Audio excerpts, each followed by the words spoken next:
Bonsoir à tous. Apparemment, nous sommes plus d'une trentaine et c'est une première ce soir pour notre Cénacle Génération Biodiversité. Et c'est au nom de notre Cénacle que nous avons la chance et le plaisir d'accueillir ce soir une des nôtres de la CIU, Madame Brigitte Vu. Elle est une éminente spécialiste de l'hydrogène. Elle est ingénieure reconnue en efficacité énergétique des bâtiments. Elle est experte en énergie et hydrogène auprès de l'Office parlementaire sur les choix scientifiques et technologiques. Elle est enseignant-chercheur à l'Université technologique de Belfort-Montbéliard. Elle est aussi auteure de plusieurs ouvrages spécialisés. Aussi, je tiens en votre nom à tous à la remercier très chaleureusement d'avoir accepté notre invitation. Ce soir, nous allons traiter de l'avenir de l'hydrogène. Entre autres, Brigitte abordera certainement les capacités de production, les contraintes liées au stockage, les perspectives de contribuer pour la France à une autonomie énergétique. Mais je ne saurais dévoiler davantage le sujet et sans plus tarder, je lui cède très volontiers la parole. Je rappelle qu'il est toujours possible à l'issue de son exposé que chacun des participants puisse l'interroger pour préciser l'une et l'autre chose avancée. En tout cas, un grand merci. Brigitte, à toi.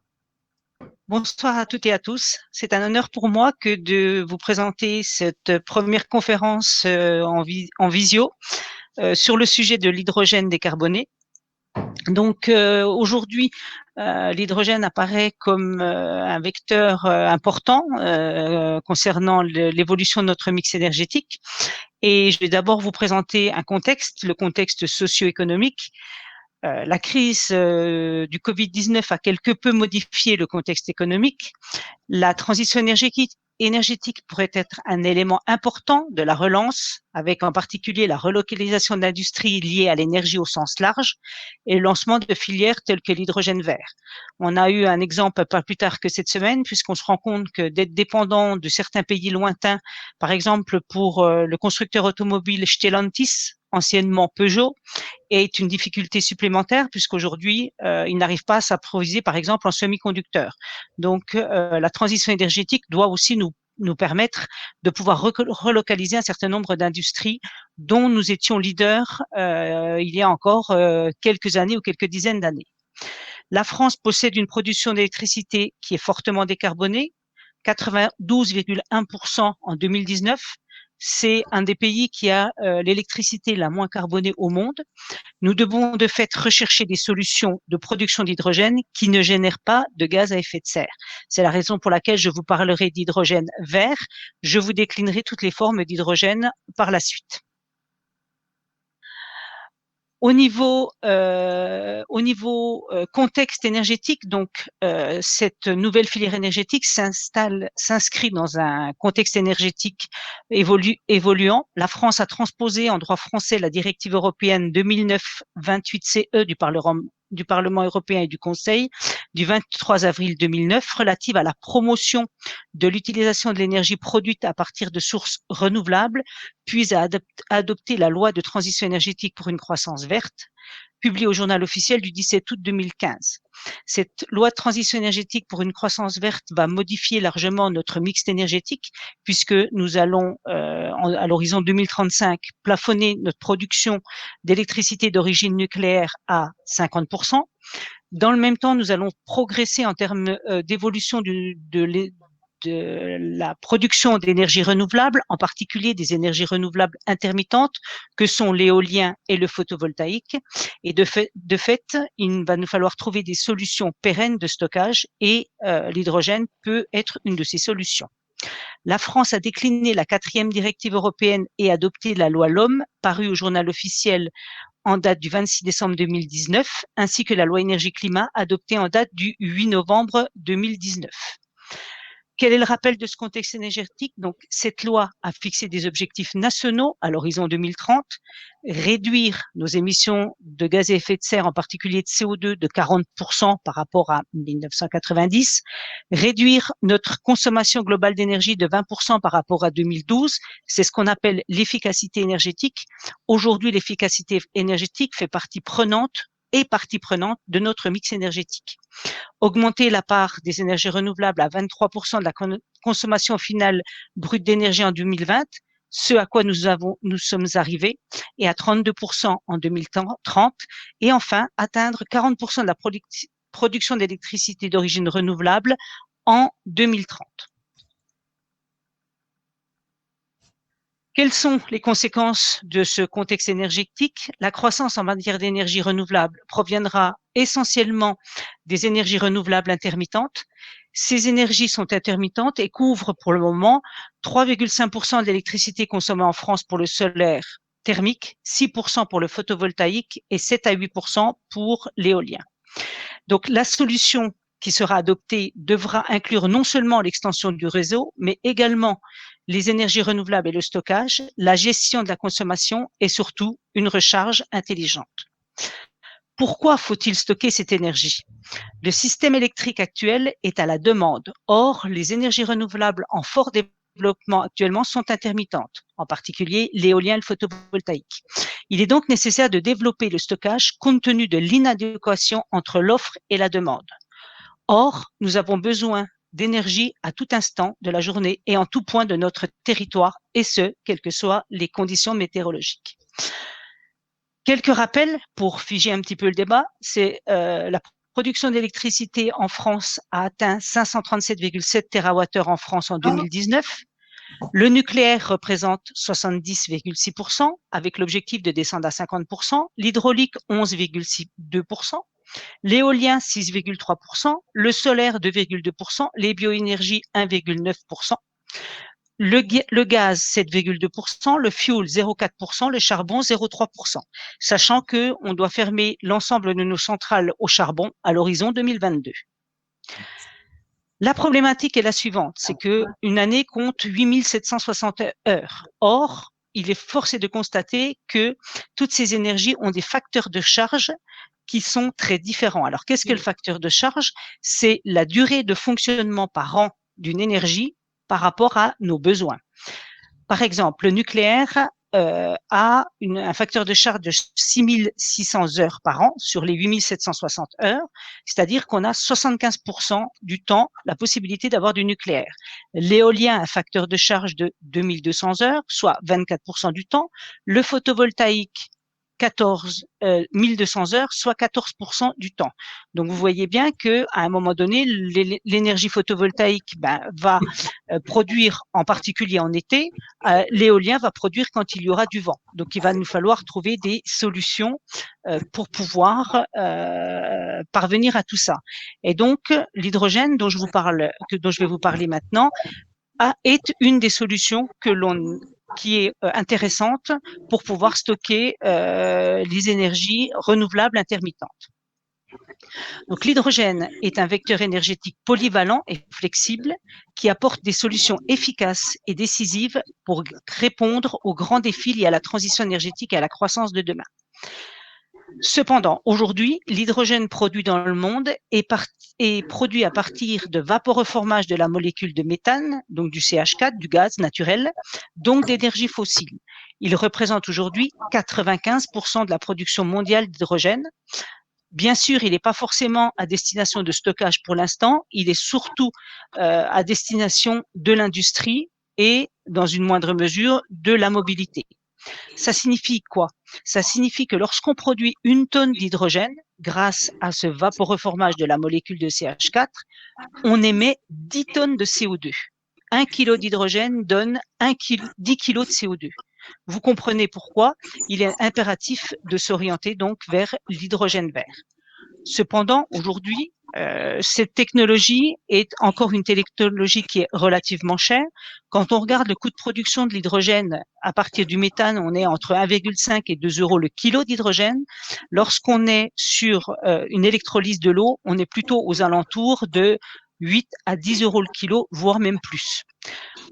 Pourquoi? Parce que pour faire de l'électrolyse, on a besoin d'énergie et donc le prix de l'hydrogène sera concomitant au prix de l'énergie électrique, donc l'énergie électrique que l'on aura utilisée. Quels sont les différents hydrogènes? Donc, on a l'hydrogène vert qui est fabriqué par électrolyse de l'eau en utilisant des énergies renouvelables, que ce soit l'hydraulique, que ce soit l'éolien, que ce soit le photovoltaïque. L'hydrogène jaune est aussi un hydrogène décarboné et fabriqué à partir d'électricité d'origine nucléaire. L'hydrogène bleu est fabriqué par vaporeformage du méthane, mais la spécificité de cet hydrogène dit bleu est que l'on a des solutions de séquestration du dioxyde de carbone ou de réutilisation de celui-ci. C'est-à-dire que lorsque vous fabriquez 1 kg d'hydrogène, ça génère 10 kg de CO2, mais ce CO2 est soit réutilisé, soit stocké. Enfin, l'hydrogène gris est fabriqué par vaporeformage du méthane sans captage du dioxyde de carbone.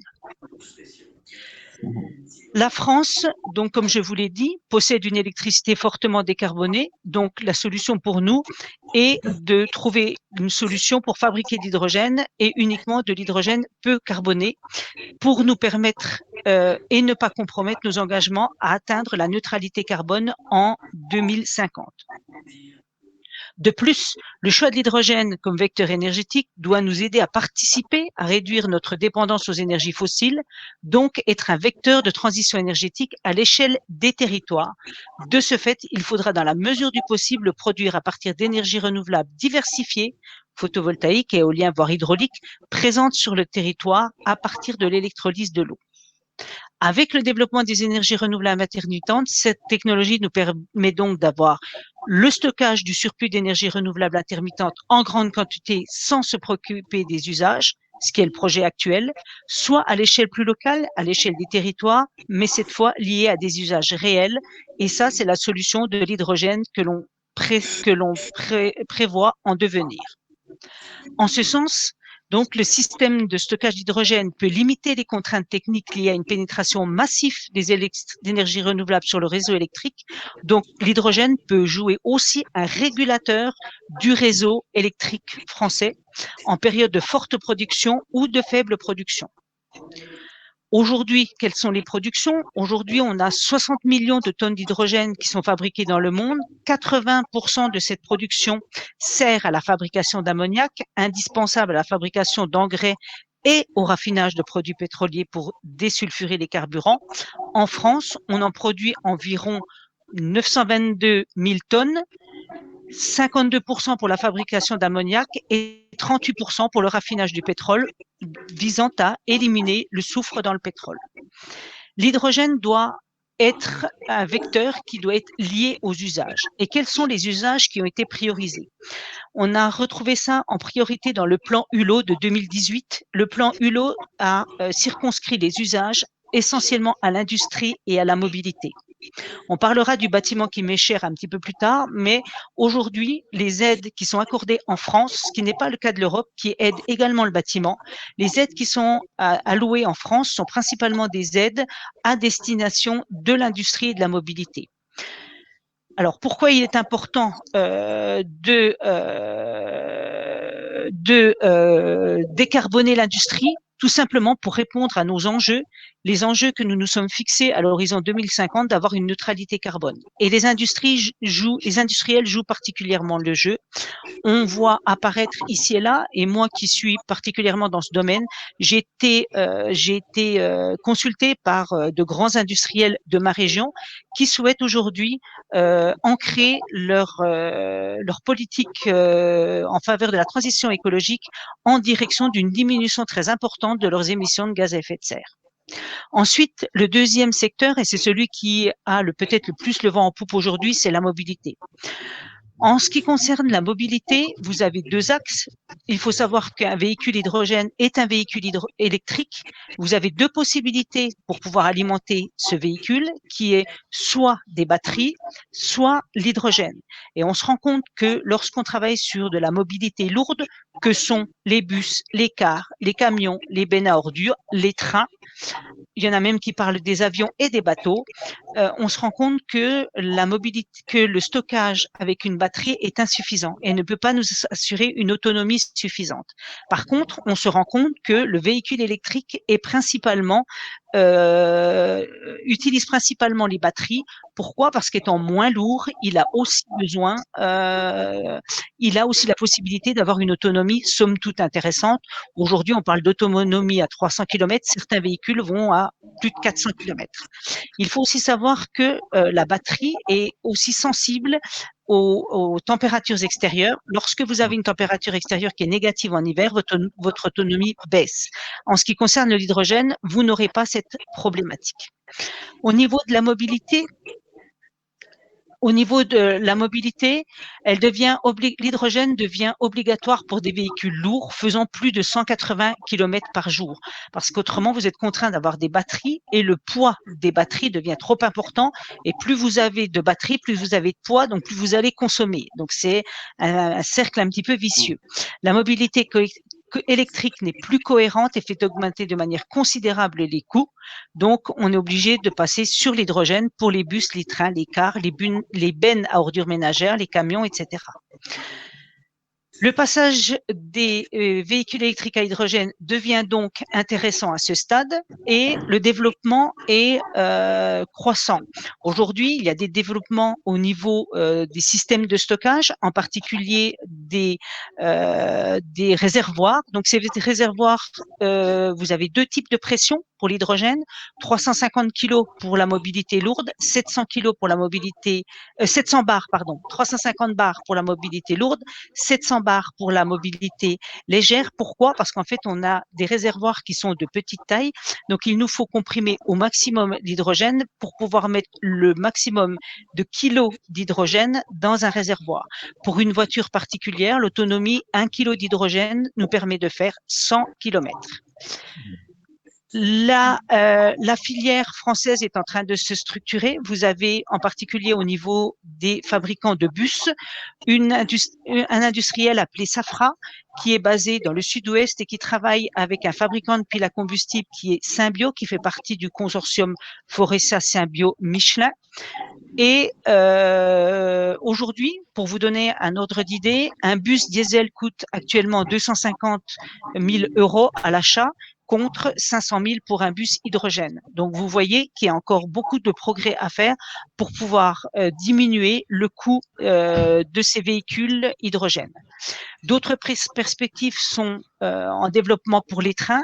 Récemment, 2 régions, voire même 3, ont décidé de développer des trains hydrogènes, la région Bourgogne-Franche-Comté, la région Aura et je crois en Occitanie aussi.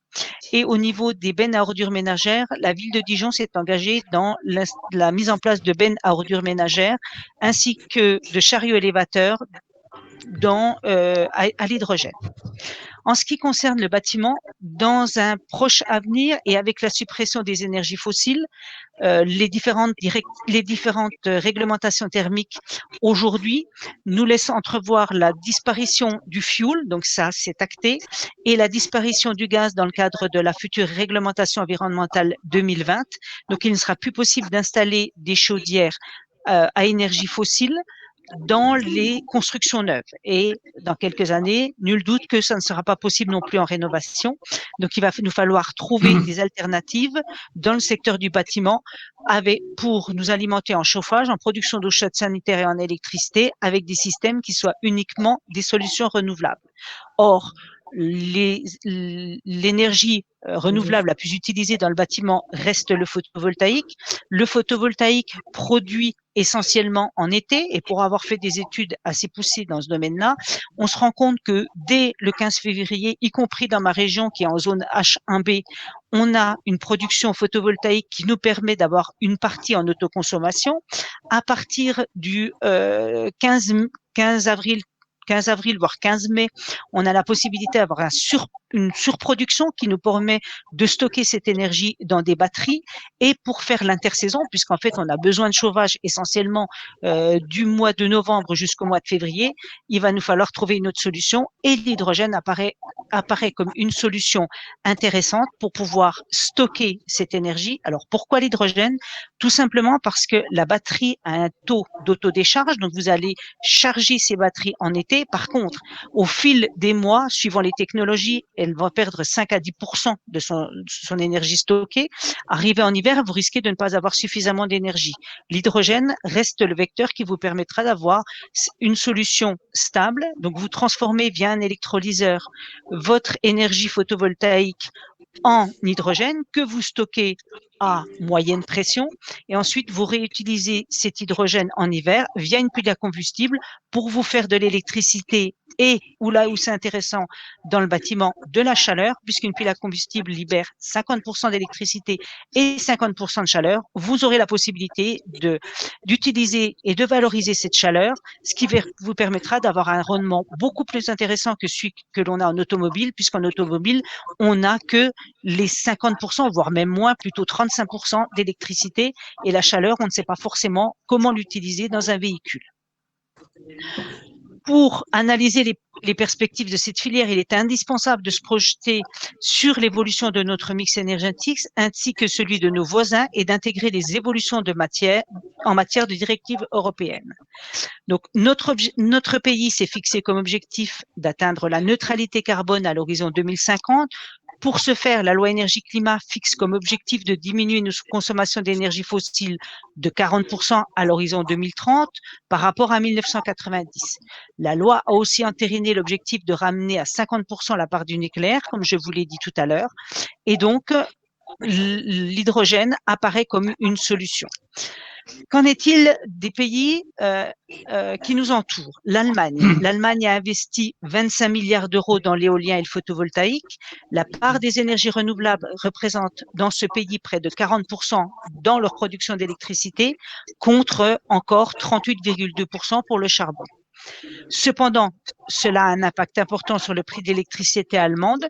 Quand on compare le prix de l'électricité allemande et le prix de l'électricité française, on se rend compte que en Allemagne, le prix de l'électricité est de 294,5 € du mégawattheure pour une production de 542,8 TWh contre 160 € par mégawattheure en France pour une production de 548,6 TWh. On se rend compte que l'Allemagne est beaucoup plus consommatrice et n'est pas forcément beaucoup plus consommatrice d'énergie que nous. On a à peu près la même quantité d'électricité. Par contre, le prix est nettement plus important.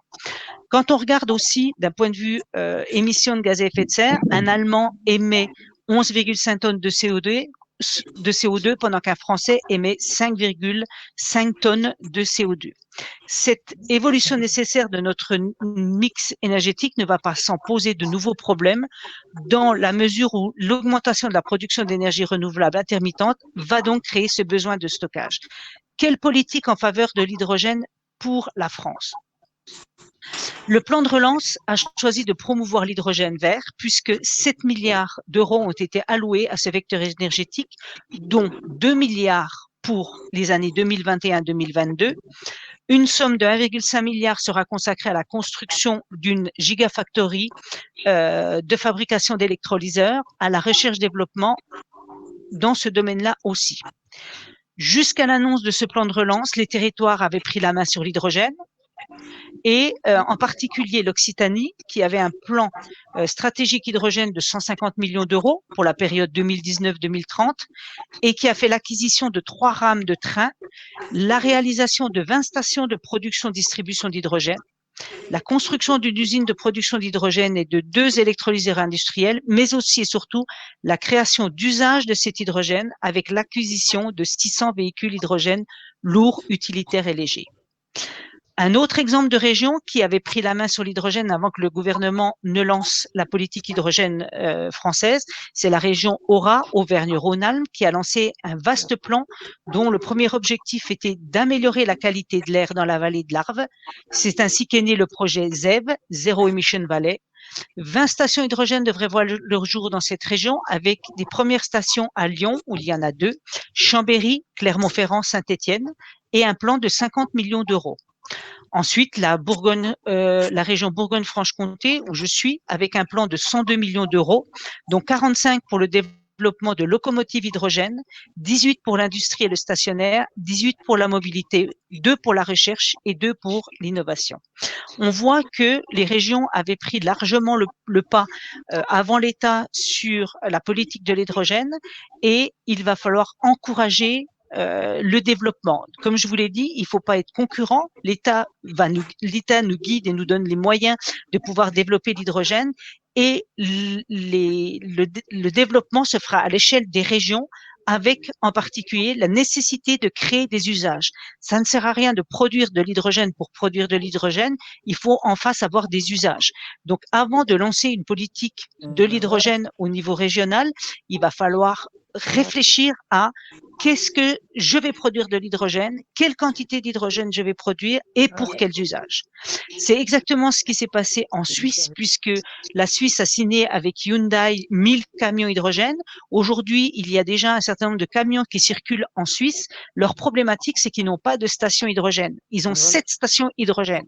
Donc l'idée, c'est aussi de réfléchir, je construis, j'ai des usages. Si je n'ai pas d'usage, il est inutile. C'est quelque chose qui est encore cher aujourd'hui. Au niveau industriel, il y a une vraie volonté d'encourager les consortiums tels que celui de Symbio Forestia Michelin. Donc Symbio, fabricant de piles à combustible, Forestia, grand leader mondial, qui a construit sur son centre de recherche de Bavent une usine où elle fabrique des réservoirs d'hydrogène dédiés à la mobilité. Et il faut encourager d'autres consortiums, avec Safra par exemple, avec Renault, avec d'autres industriels. Et l'idée est aussi de relocaliser cette production avec la fabrication d'électrolyseurs sur notre territoire. Jusqu'à maintenant, on avait 2 gros fabricants d'électrolyseurs que sont Areva H2Gen, qui sont basés en région parisienne et qui fabriquent des électrolyseurs à membrane, et McPhy qui fabrique des électrolyseurs, j'ai oublié la technologie, c'est pas grave, mais la fabrication de ces électrolyseurs se fait en Italie et la recherche-développement se fait en Allemagne, alors que le siège se trouve sur le territoire français. Ensuite, l'hydrogène nécessite aussi d'avoir des centres internationaux de qualification, des certifications de composants, hydrogène haute pression pour la mobilité, l'aéronautique, le maritime, et il est important de définir des normes à l'échelle internationale. Alors, beaucoup déclinent aujourd'hui ces normes à partir du gaz, mais la molécule d'hydrogène est beaucoup plus légère. L'atome d'hydrogène est beaucoup plus léger que celui du gaz et il nous faut des normes spécifiques.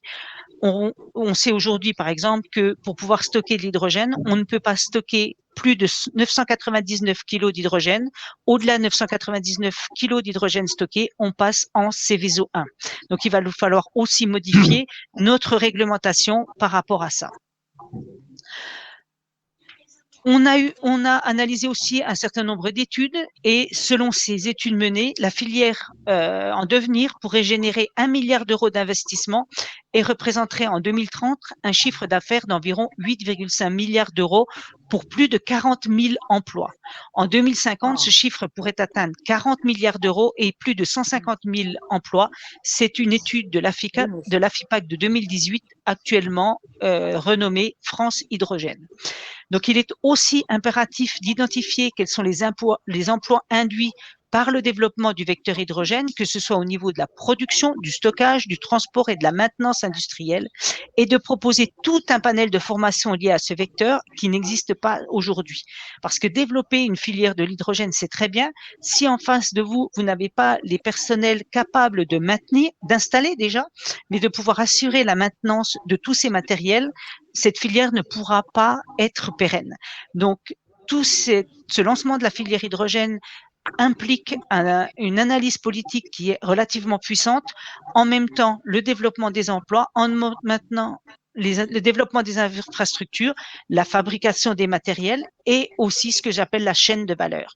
Dans une chaîne de valeur hydrogène, vous avez quoi?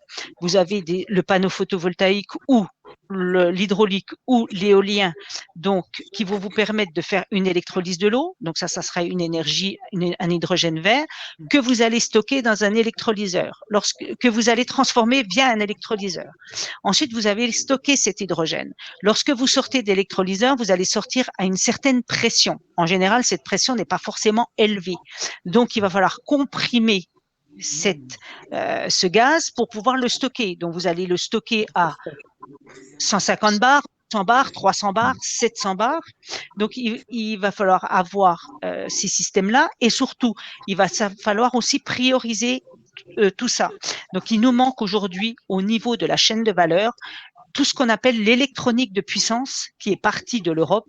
L'Allemagne possède encore un peu d'électronique de puissance avec la société Bosch, mais la majorité d'électronique de puissance développée pour les systèmes hydrogène se trouve aujourd'hui en Corée, en Japon, dans les pays asiatiques. Il va falloir aussi, au niveau de la France, retrouver un peu de souveraineté dans ce domaine-là. Et cela va nous permettre de reconquérir beaucoup de pans de notre industrie qui étaient partis à l'étranger. La réussite du vecteur d'énergie hydrogène passe aussi par une montée en compétences équilibrées visant à favoriser une transversalité entre usages mobiles et stationnaires à l'échelle d'un territoire.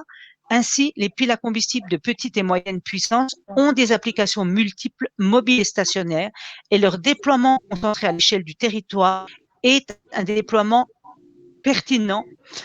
Il a tout son sens dans la mesure où l'on initie une économie de l'hydrogène pédagogique car à petite échelle et il demande de fait un nombre limité d'électrolyseurs et de stations qui seront dimensionnés en fonction des usages.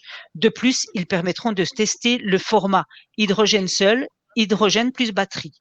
Pour moi, il est intéressant plus d'avoir le système hydrogène plus batterie pour différentes raisons. Tout d'abord parce que la batterie vous permettra de lisser et que de lisser l'appel de puissance et de fait votre matériel durera plus longtemps et d'autre part permettra aussi de faire en sorte que votre matériel fonctionne à une puissance nominale et de manière beaucoup plus pérenne. Quels sont les freins au développement de l'hydrogène? Comme je vous l'ai dit, la perte de certaines compétences indispensables en France, mais aussi en Europe dans le domaine de l'électronique de puissance sont des freins aujourd'hui au développement de l'hydrogène. La nécessité d'investir et de développer l'aspect réglementaire de l'hydrogène, tel qu'un cadre réglementaire spécifique pour les stations-service, par exemple, distribuant d'hydrogène, mais aussi pour tous les autres systèmes entrant dans cette chaîne de valeur.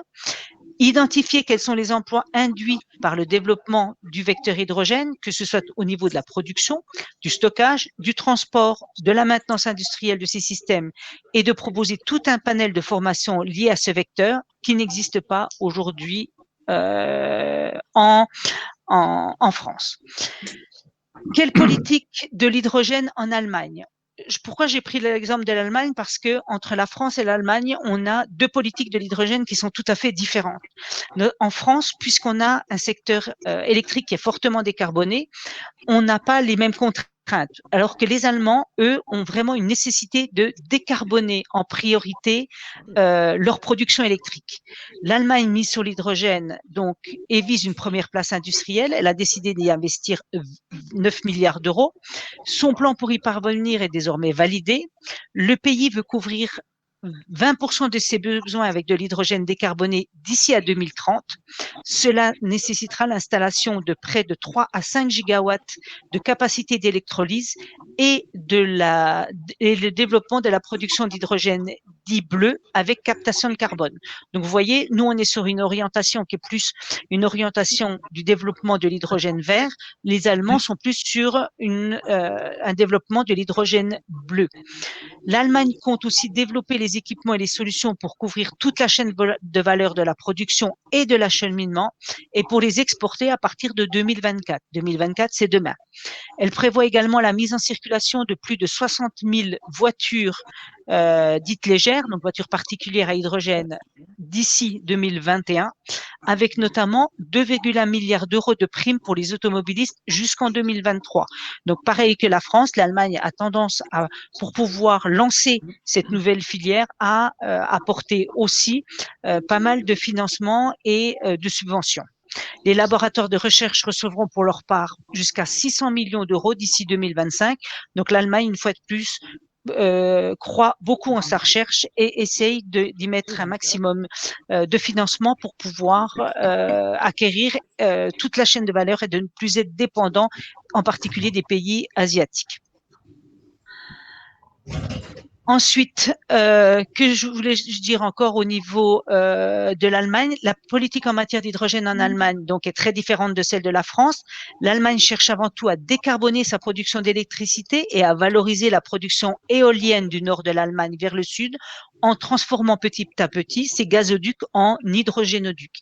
L'Allemagne a aussi tendance à vouloir imposer ce schéma en Europe puisqu'elle elle demande à la France de recréer ou de transformer ces gazoducs entre l'Espagne et l'Allemagne en hydrogénoduc, sachant que l'atome d'hydrogène est beaucoup plus léger. Bien évidemment que les hydrogénoducs ne sont pas suffisamment étanches aujourd'hui, ni ne sont pas aptes aujourd'hui à recevoir que de l'hydrogène. Il y a une solution aujourd'hui qui est adoptée, c'est d'intégrer, c'est ce qu'on appelle le power to gas, d'intégrer une partie d'hydrogène dans le réseau de gaz. Des études ont montré que c'était faisable jusqu'à hauteur de 16%. On parle plus à ce moment-là de méthane, mais d'ithane. Donc, c'est un gaz qui est enrichi jusqu'à 16% avec de l'hydrogène qui est fabriqué et plus transportable. La France n'a pas cette problématique, hein, donc nous cherchons autre chose. Donc les propositions, comme je vous l'ai dit, c'est d'encourager la construction de gigafactories d'électrolyseurs français. C'est une piste intéressante, d'autant que, comme je vous l'ai dit, jusqu'à présent, on fabriquait très peu d'électrolyseurs sur notre territoire. Il pourrait de ce fait être intéressant effectivement de se lancer dans cette construction. Cependant, ces électrolyseurs sont des électrolyseurs de très grande puissance. Les électrolyseurs développés et fabriqués par McPhy ou Areva HDGen, récemment racheté par GTT, sont des électrolyseurs qui ont une puissance de 1 à 2 mégawatts. Ils veulent aller sur du 2 mégawatts. On se rend compte qu'au travers des usages, en particulier l'usage bâtiment, on va avoir besoin de plus petits électrolyseurs. Donc, il y a aussi la place pour des fabricants d'électrolyseurs de plus petite puissance. Il y a aussi la place pour des fabricants de réservoirs parce qu'aujourd'hui, la majorité des réservoirs sont des réservoirs de type 4, c'est-à-dire des réservoirs plutôt dédiés à la mobilité. Or, alors pourquoi de type 4? Ce sont des réservoirs qui sont en carbone, donc plus légers. Et lorsqu'on fait du stationnaire, donc pour le bâtiment, on n'a pas besoin de cette typologie de réservoir. Des réservoirs de type 1, c'est-à-dire en acier, ou de type 2, acier renforcé, peuvent suffire pour stocker l'hydrogène. Et en termes de coûts, on est sur des coûts beaucoup plus bas. Donc il y a la place aujourd'hui pour développer d'autres filières de l'hydrogène, d'autres filières du stockage, pas uniquement du stockage dédié à la mobilité, mais aussi du stockage lié au stationnaire.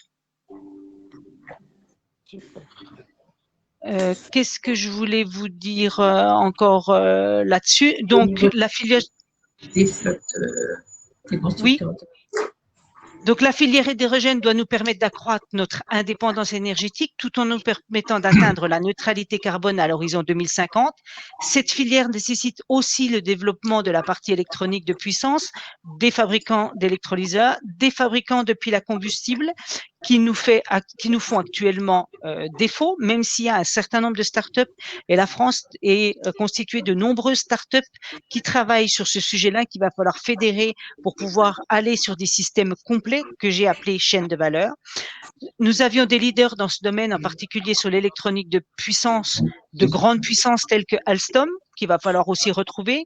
Il faut se servir de ces fleurons pour développer une filière complète, ainsi que s'appuyer sur notre réseau de PME-PMI qui travaillent dans tous ces domaines. La structuration de cette filière hydrogène doit nous inviter à réfléchir à nos besoins sur toute la chaîne de valeur pour dépendre le moins possible des pays asiatiques ou autres. C'est, à mes yeux, l'enjeu le plus important aujourd'hui. Je vous remercie de votre attention. S'il y a des questions et s'il y a des personnes qui peuvent les poser sur le chat, je suis prête à y répondre. Brigitte, merci beaucoup. Elle n'entend pas, si? Si, je vous entends. Moi j'avais une question. Quelle est la politique de la filière, la politique des constructeurs automobiles français?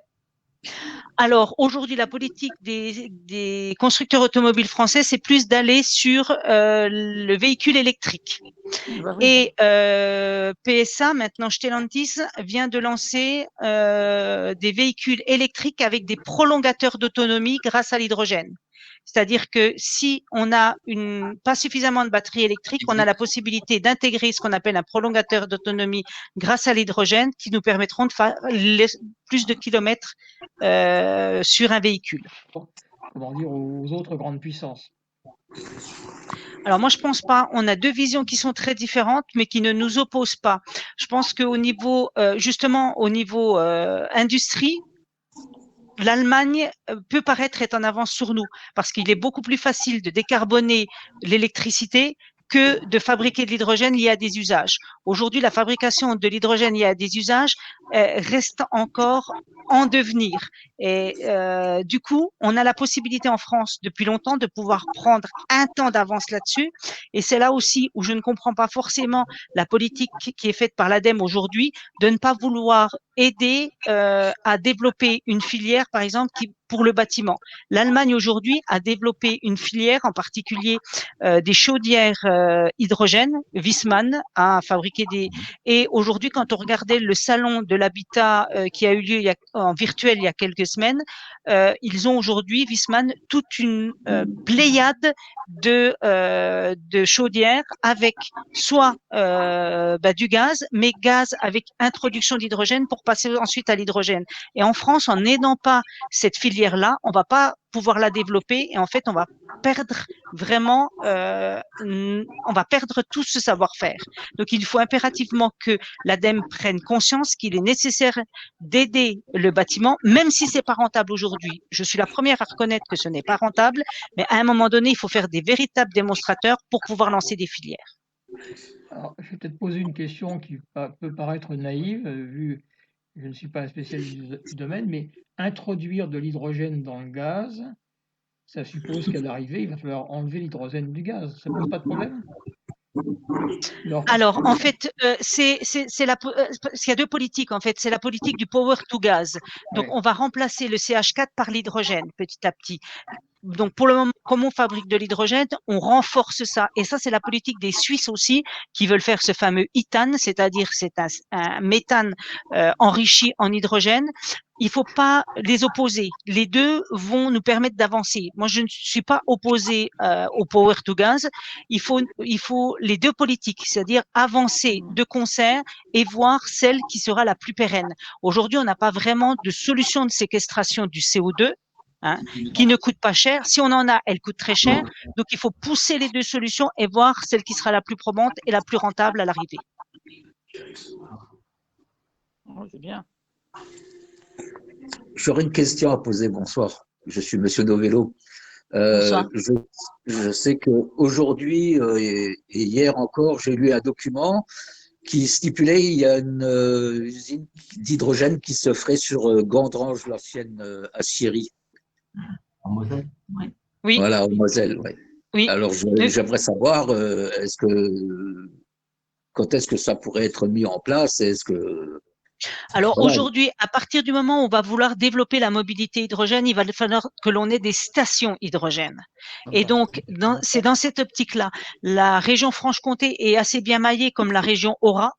Donc, même si les stations n'existent pas encore, elles ont été positionnées. Donc, sur la région Bourgogne-Franche-Comté, il y aura une station hydrogène à Auxerre, une à Dijon, une à Nevers, une à Belfort. Et l'idée, c'est qu'on ait des stations hydrogène tous les 200 km. Parce que, comme je vous l'ai dit, il faut 1 kg d'hydrogène pour pouvoir faire 100 km. Et l'idée, c'est de mailler le territoire. Et je pense que la région Grand Est aussi veut se développer justement pour pouvoir être ce maillon qu'il y a entre la France et l'Allemagne et la Hollande, parce que la Hollande développe aussi une politique de l'hydrogène, l'Allemagne aussi, et il est évident aussi que le Grand Est veut avoir sa part, même s'il n'apparaît pas aujourd'hui comme une région qui est fortement développée dans le domaine de l'hydrogène. Ce sera d'autres modèles avec ce que j'appelle le prolongateur d'autonomie. Oui, voilà. Et ça, c'est ce qu'on voit de plus en plus aussi dans la mobilité lourde. On travaille sur, en particulier, des bus et des camions hydrogène.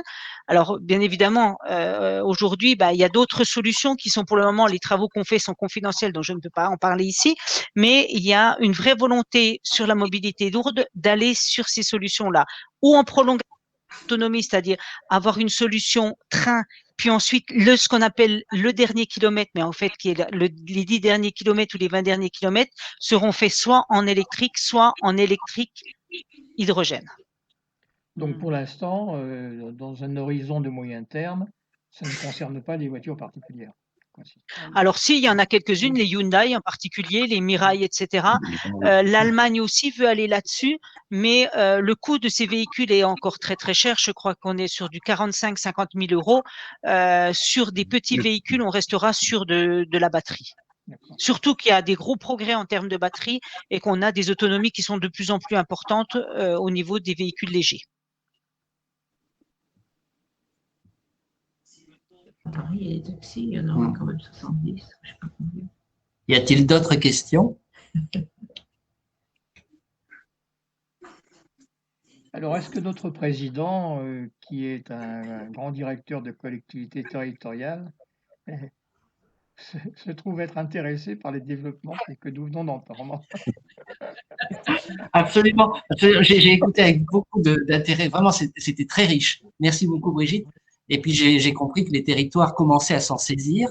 Donc, j'ai bien compris. Alors, il n'y a pas que le maillage, il y a aussi, j'ai bien vu, Occitanie, Aura, Bourgogne-Franche-Comté qui se saisissaient de cette problématique pour s'investir et investir cette filière. Et effectivement, moi, je suis plutôt basé en Île-de-France et en Essonne. Et donc, je suis très intéressé pour essayer d'être un des maillons qui permettrait d'être acteur et d'être contributeur au développement de cette filière. Surtout que sur l'Essonne, il y a un des 2 fabricants d'électrolyseurs français qui est anciennement Areva H2Gen, maintenant GTT. Et aujourd'hui, pour ne rien te cacher, ces gens-là ont énormément de travail. Et si un jour ça t'intéressait, on pourrait visiter ensemble Areva H2Gen. Je connais un certain nombre de personnes dedans. Et c'est un vrai centre de recherche qui est vraiment franchement très intéressant à visiter, et on comprend beaucoup de choses au travers d'une visite dans une de ces usines. Ah ben, oui. Je suis très preneur. Et le CEA, il était très en pointe sur les piles à combustible autrefois. Ah oui, le CEA est très en pointe aussi sur tout ce qui est piles à combustible. Et c'est celui qui a été le plus grand vecteur en termes de recherche, même si le FC Lab du territoire de Belfort aujourd'hui fait 60% de la littérature hydrogène française. Mais le CEA est, nous on n'est plus sur de la recherche fondamentale, le CEA est sur de la recherche fondamentale et de la recherche appliquée. Et la recherche appliquée est absolument nécessaire à ce stade-là, maintenant qu'on a fait toutes les recherches fondamentales, même s'il y a encore des choses à faire bien évidemment, mais il faut passer à tout prix à la recherche appliquée. Alors j'ai une question qui arrive par un internaute qui dit: est-ce que Madame Brigitte Vu à l'oreille de nos gouvernements, et quel est le point critique de sa politique? Alors, j'ai effectivement l'oreille, j'ai la chance d'avoir dans mon un préfet qui est un ancien très proche du président de la République, et avec lui je travaille de concert justement pour faire du territoire de Belfort un écosystème hydrogène. Et j'ai eu aussi l'occasion de pouvoir m'entretenir avec les cabinets des différents ministres concernés. Cependant, jusqu'à maintenant, avec la crise de la Covid, en fait, ça a pris un petit peu de retard. Mais je tiens à souligner que les politiques sont très investies à ce niveau-là. Je parle des politiques nationaux. Au niveau régional, il est vrai aussi que la région poussée par sa présidente Marie-Guy Dufay est aussi très présente sur tout ce qui est hydrogène. À l'échelon de du territoire de Belfort, les politiques locaux le sont moins. Mais c'est le préfet qui pousse. Donc, on a effectivement l'oreille des politiques, et ils se rendent bien compte qu'il y a des frémissements et qu'il y a des choses à faire, même si c'est pas toujours facile à appréhender comme notion, que l'hydrogène, c'est quelque chose d'assez compliqué. Mais c'est vrai qu'au niveau national, moi, je peux dire que j'ai vu une évolution très rapide entre le plan Hulot et maintenant. Ça ne fait que 3 ans, et on voit quand même qu'ils ont investi beaucoup d'argent pour pouvoir lancer cette nouvelle filière. C'est passionnant, vraiment, c'est passionnant. Et ça montre qu'on est à l'émergence qu'il y a une vraie dynamique et qu'il y a la possibilité de repositionner la France sur prendre de l'avance, en tout cas, sur. Moi, je suis persuadée, j'ai été vraiment époustouflée de voir toutes les pépites qu'on avait en France, des petites entreprises, des PME, PMI qui ont des marchés de niche, mais qui sont connues à l'international. En France, on est truffé de ces petites pépites, donc qui demandent que à réémerger avec des nouvelles technologies. Et bon, aujourd'hui, mon travail aussi au sein de l'UTBM, c'est d'être sur la valorisation de la recherche. Et ma volonté, c'est d'essayer de créer des écosystèmes hydrogènes complets pour qu'on puisse développer cette filière à l'échelle de la France à différents niveaux, au niveau industriel, au niveau bien évidemment mobilité et au niveau bâtimentaire. Pour cela, il faut vraiment appuyer. Il faut que les collectivités jouent le jeu aussi parce que on a des concurrents. Je donne un exemple sur le territoire de Belfort. Aujourd'hui, on est en train d'hésiter entre un fabricant de bus qui s'appelle Van Hool, qui nous met des piles à combustible Ballard, qui sont des piles à combustible nord-américaines, et on le met en concurrent avec un Français qui s'appelle Safra et celui qui fabrique les piles à combustible Symbio. Pour moi, il ne devrait même pas y avoir de question.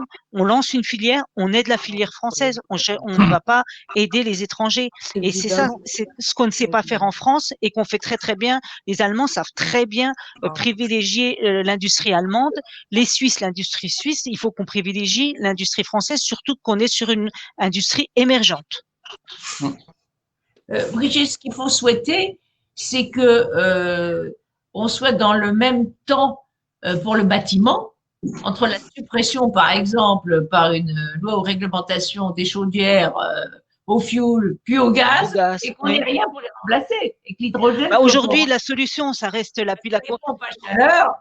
La pompe à chaleur, mais en rénovation, c'est pas toujours la meilleure des solutions.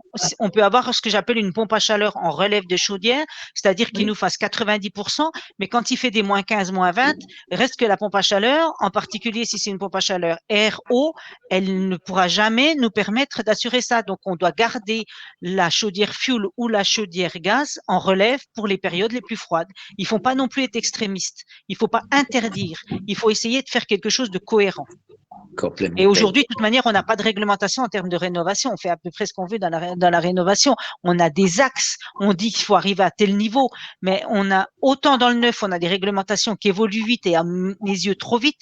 On n'a encore pas terminé de mettre en place la RT 2012 qu'on nous lance une RE 2020 qui est complètement à l'opposé. En plus, on nous dit qu'il faut mettre du matériau biosourcé, il faut plus mettre d'énergie fossile, etc. Laissons le temps aux professionnels d'appréhender ces réglementations thermiques et ensuite faisons-les évoluer. Il faut aller doucement. C'est toute la problématique des villes et des immeubles. Tout à fait. Tout à fait. Aujourd'hui, dans les immeubles, on nous met la RE 2020. Aujourd'hui, dans le collectif, on n'a encore pas appliqué la RT 2012. On n'est pas à 50 kW dans le collectif, on est à 57,5 kW. Laissons les choses se faire. En termes de production d'eau chaude sanitaire, on n'a pas des tonnes de solutions en collectif pour les immeubles. Laissons les choses se faire. Si on va plomber le marché de la construction neuve, en particulier dans le collectif, si on oblige à certaines solutions. Évidemment. C'est français. Malheureusement. Écoute, Brigitte, dans cet univers de contraintes qui nous oblige, la neutralité carbone, l'autonomie énergétique, etc., ton exposé était très stimulant, très positif et très stimulant. On a envie d'aller de très bien. Bon, moi, je vous cache pas, je vais lancer à titre privé, justement, un bâtiment autonome. Donc, je suis en train d'y travailler. Donc, j'ai travaillé sur tout le bâti pour qu'il soit le moins déperditif possible et qu'en termes de confort, on y soit tant en été qu'en hiver. Et l'énergie qui me manquera, je vais l'assurer justement grâce à des énergies renouvelables et avec une petite partie hydrogène. C'est le défi des prochaines années. Là, pour le moment, il est sur le papier. En ce qui concerne mon système qui fait l'objet d'un brevet, je l'ai testé en réel, il fonctionne. Donc, la partie hydrogène fonctionne. Donc, maintenant, il faut la mettre dans un véritable immeuble. Voilà. Je suppose avec une... Pardon. Tu vas faire le deuxième pilote en Essonne, hein, pourquoi pas. Tu disais quoi, Patrice? Non, je suppose avec une grande part d'intelligence, d'algorithme et tout ça pour arriver tout à fait. réguler tout ça. Aujourd'hui, l'intelligence artificielle est indispensable dans la régulation des énergies. C'est pour ça que nous, au niveau de l'école d'ingénieurs, on était énergie et maintenant on a associé pôle énergie informatique justement parce qu'on a besoin de cette intelligence artificielle pour pouvoir réguler tout ça. C'est ce qui va nous apporter le plus, l'intelligence artificielle. Ça, c'est indispensable. Bravo. Écoute, merci Brigitte. Merci beaucoup, vraiment, merci beaucoup. Eh bien, écoutez, de rien, c'était un plaisir pour moi. Voilà. Alors, On la va prochaine conférence, Brigitte, ça sera sur quel sujet? Je ne sais pas. Non, Proposez-moi des sujets. non, parce que tu es une spécialiste du bâtiment poser aussi. une question. Oui. Hein. Oui. Au niveau européen, parce que moi, je me déplace souvent, je traverse la Suisse et je vais en Italie jusque dans le sud. Justement, au sujet de l'hydrogène, quelqu'un qui achète un véhicule qui sera construit sur la base de l'hydrogène, est-ce qu'il pourra faire un tel trajet de pratiquement 2000 km? Est-ce que c'est possible assez rapidement ou faudra attendre encore? Il y a des stations d'hydrogène qui vont se monter un petit peu partout. Oui, voilà. Donc en Suisse, ils sont passés à 7 stations. Donc la Suisse, c'est quand même pas très très grand.